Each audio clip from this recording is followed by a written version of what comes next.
kích thôi mòm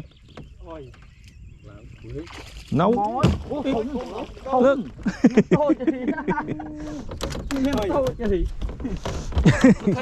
mình cứ tớt nơi về như chẳng nhân vót cho thế là con bắt về nữa cho lo nga nằm cho nó mới vót hấp mới ngắt xíu mà tôi đây khăm thúng bên trong nó máu rêu nó thọt hơi ôm tao ấy đâu ôm đâu thì tu bồi nâng á tu bồi nâng đâu thế ra sao đâu điệp đây đó nhẹ nhẹ tinh tinh mất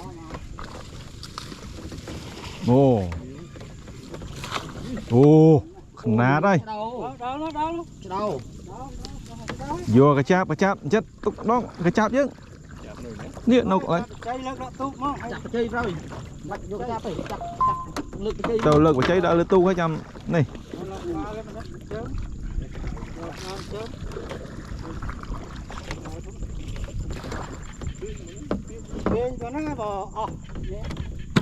vô à chúng qua đang tiên máu lực lớp máu nè cái cháp dướng đâu nè phú cái cháp ạ phú cái cháp thang po cá chúc nó không cây nè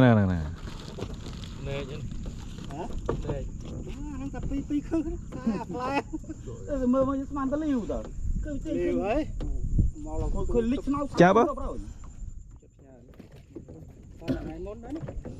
trời ạ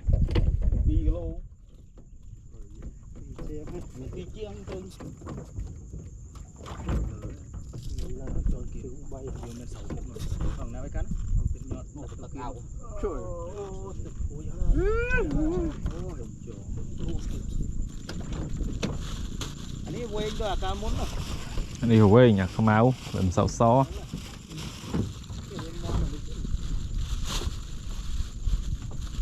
lợn mới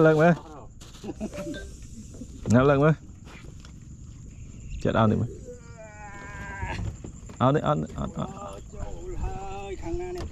đi mà bay lô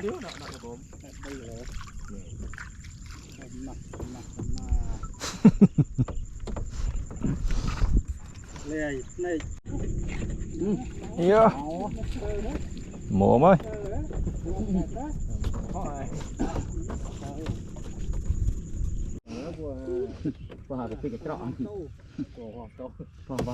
nhé bạn nó gọi bạn đó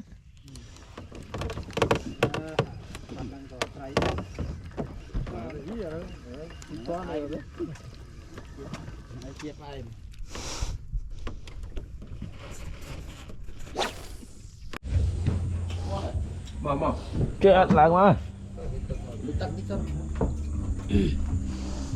trời ngủ tật tiến nhưng mình bài ngủ tật đấy nên là đừng ngủ tật ở mấy chưa tật ngủ rồi ngày để nó đó vậy có ho mà về khiếu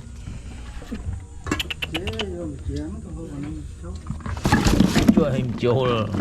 đã nó ôm nha mẹ nhiều mẹp đã đồ ai trời khi sao quy gần đá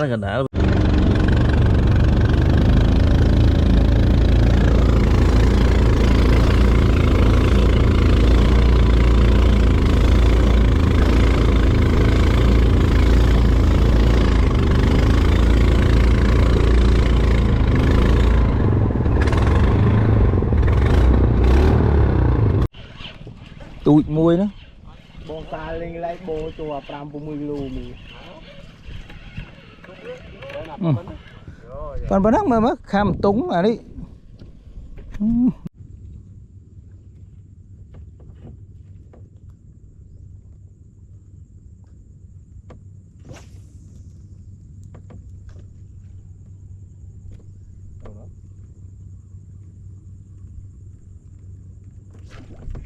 ôi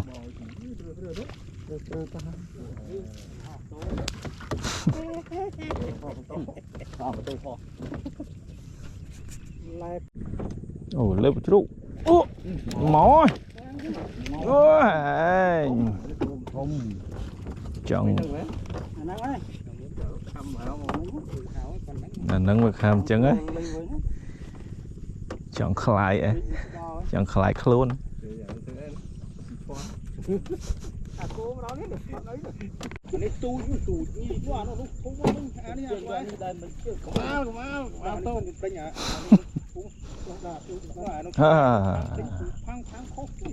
đó đó đó đó đó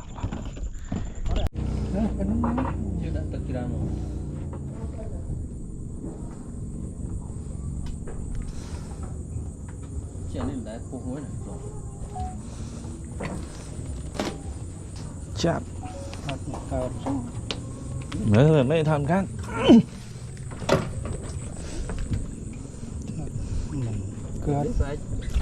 đây này này giờ đây này đây giờ nàyมั้งนี่ยังท้าท้าอย่างนี้giờ này này thuộc đây này đấy nó bị áp chóp à mà nó mình có đánh thoát đây cầm ra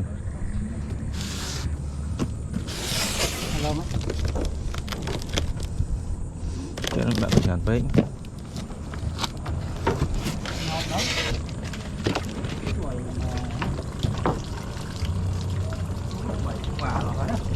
tôi có bú thức bú thức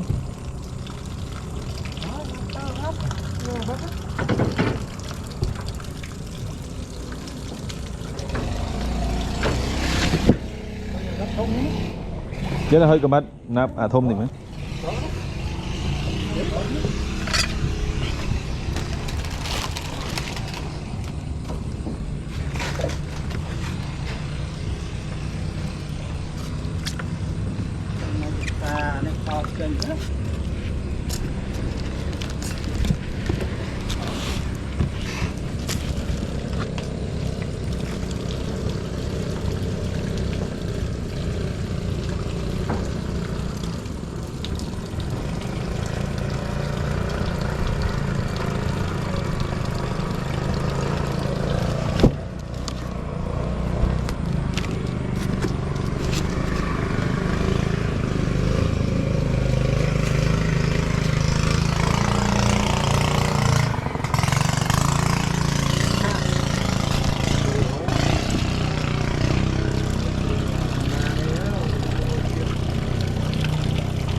xì chón cho xin ngào chụp tao hôm á tê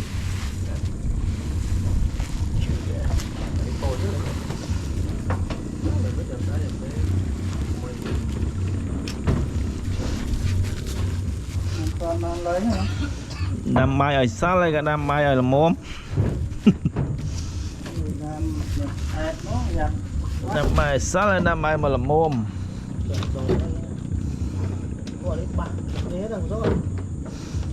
nè ba bên tay bên đâu đúng à nâu nâu cái nhỉ mà chứ nó gạt xa hơi mọi bẹ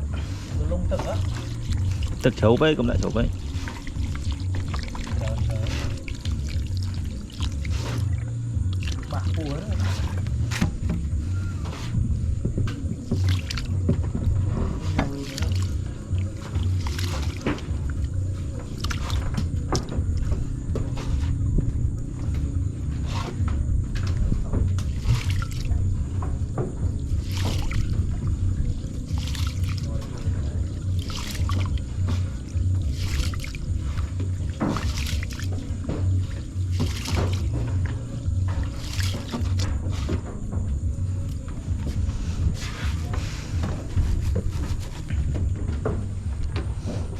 Chạy đây con.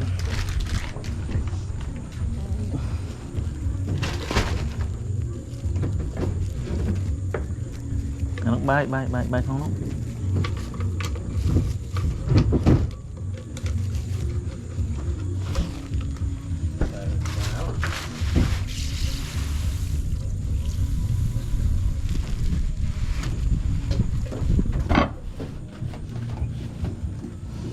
Dùng kran chanh mua muối mà bố. Kran vậy muối tiếp không? Nguyên ní muối anh kran. Chức năng bay chứng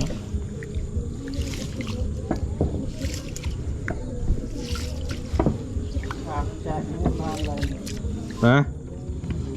Không bố rồi comment thời nhiều màu tình hóng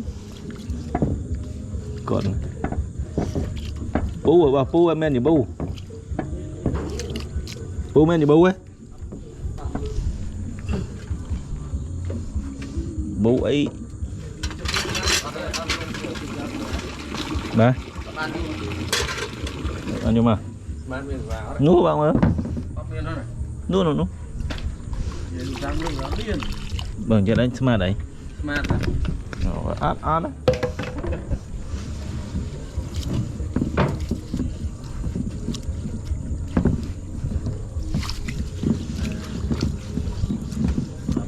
mạt đấy nó ngọt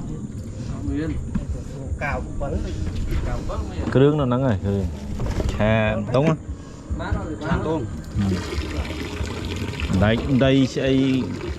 đây chạy bọc hay rồi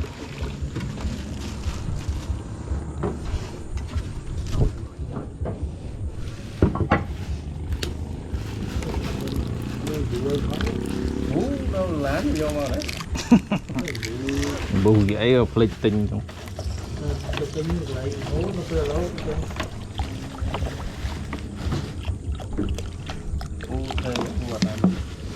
ôi con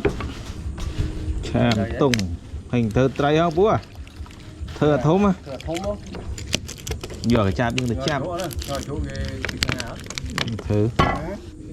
ngon ngon chú hơn đó chàm tung ngầu chú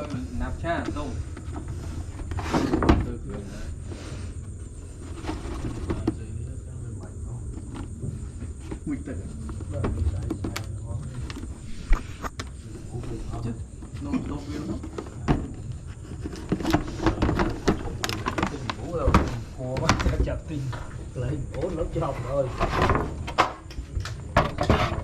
bên này chúng mình liên mốc này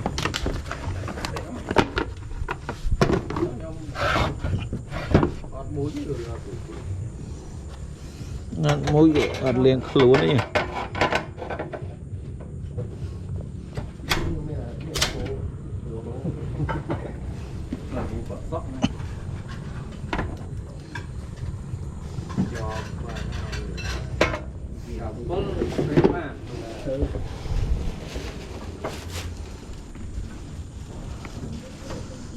GoPro ngoài bên này đi về châu lấy đây mở của chậu miền đấy mình để bằng mềm rồi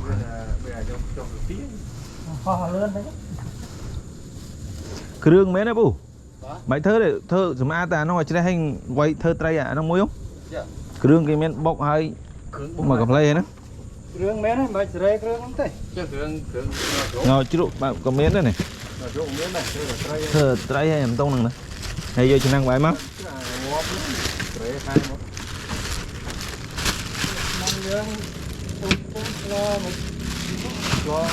năng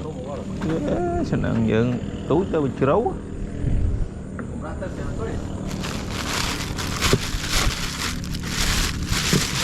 nè ngồi chú miên mà còn lấy ấy than liên là nó ngồi sát hay đừng han đây vô mà cha lớn bố à đấy